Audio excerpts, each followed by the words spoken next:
बॉलीवुड की तारीख में लेजेंड फनकारों राज कपूर और अमिताभ बच्चन के मुकाबले में वर्सेटाइल दिलीप कुमार को इसलिए बड़ा फनकार करार दिया जाता है क्योंकि अदाकारी के अलावा पेशावर से ताल्लुक के बावजूद दिलीप कुमार को हिंदी, हरियाणवी और दीगर जुबानें मुकामी लहजे में बोलने पर मलिका हासिल था। इसके अलावा दिलीप कुमार ने जज्बाती अदाकारी इस कदर उम्दा और फितरी अंदाज में की कि इन्हें शहंशाह जज्बात का खिताब मिला। ये कहना बेजा ना होगा कि दिलीप कुमार इंडियन सिनेमा में अदाकारी का आफताब रहे हैं, जिसके गिर्द फिल्म स्टार्स का निजाम शमसी चक्कर काटता है। इस बात का एतराफ इनके जमाने के सबसे बड़े हरीफ और मद्दाह राज कपूर ने तो बहुत पहले कर लिया था, और फिर स्टार ऑफ द मिलेनियम यानी सदी के अजीम तरीन अदाकार का खिताब पाने वाले अमिताभ बच्चन तो दिलीप कुमार की अदाकारी के शुरू से ही मद्दाह और मुरीद रहे हैं।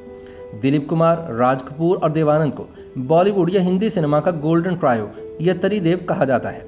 इनकी अदाकारी का जितना मुआवजा किया गया है, शायद इतना मुआवजा किसी का नहीं किया गया। दिलीप कुमार की सवाने हयात the substance and the shadow में अदाकारा शर्मिला टैगोर लिखती हैं कि दिलीप कुमार ने अपने करियर के शुरू में ही एक वक्त में एक फिल्म का उसूल अपना लिया था, लेकिन इनके ज़्यादातर हम असर बैक वक्त कई फिल्मों में काम कर रहे थे। चूंकि दिलीप कुमार, राज कपूर और देवानंद की तरह डायरेक्टर या प्रोड्यूसर नहीं थे, तो बहुत से लोगों को इनकी हिकमत अमली अहमकाना नजर आती होगी, लेकिन ये यूसुफ साहब के अपने ऊपर एतमाद के बारे में बहुत कुछ कहती है।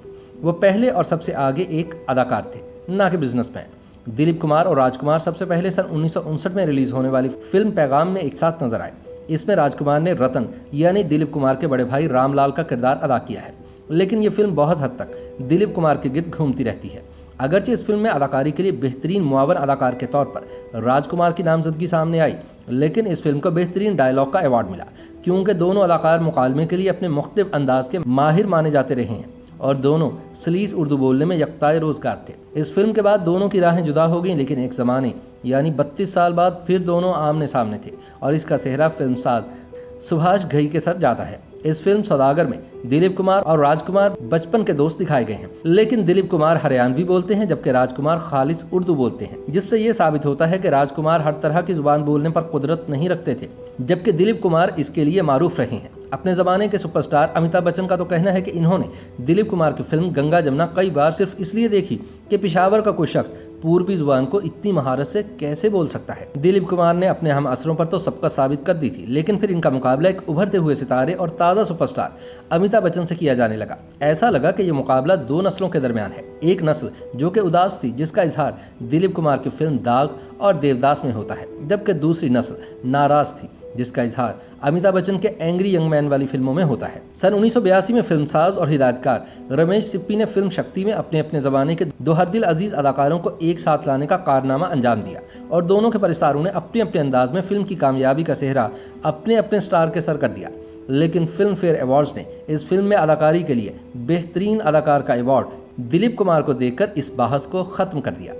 इस हवाले से ये वाक़या बहुत मशहूर है कि इस फिल्म को देखने के बाद दिलीप कुमार के दोस्त और हरीफ राज कपूर ने बेंगलुरु से फ़ोन किया और दिलीप कुमार से कहा, लाडे आज फैसला हो गया कि तुम आज तक के सबसे अजीम फनकार हो। फिल्म प्रेम रोग के दौरान राज कपूर ने ऋषि कपूर को डांटते हुए कहा था कि मुझे यूसुफ चाहिए। एक मंजर में वो शिद्दत जज्बात का इजहार करना चाहते थे और इसलिए उन्हें यूसुफ की तलाश थी। शायद इसी वजह से दिलीप कुमार को बहुत से लोग शहंशाह जज्बात भी कहते हैं। YouTube पर गूगली न्यूज देखने के लिए youtube.com की सर्च बार में गूगली न्यूज टीवी टाइप करें। गूगली न्यूज के पेज पर सुर्ख रंग के सब्सक्रिप्शन वाले बटन पर क्लिक करना ना भूलिए। YouTube पेज पर अपलोड होने वाली वीडियो से बाखबर रहने के लिए बेल आइकन पर क्लिक कीजिए। आपको हर नई वीडियो के बारे में नोटिफिकेशन मौसूल हो जाएगा।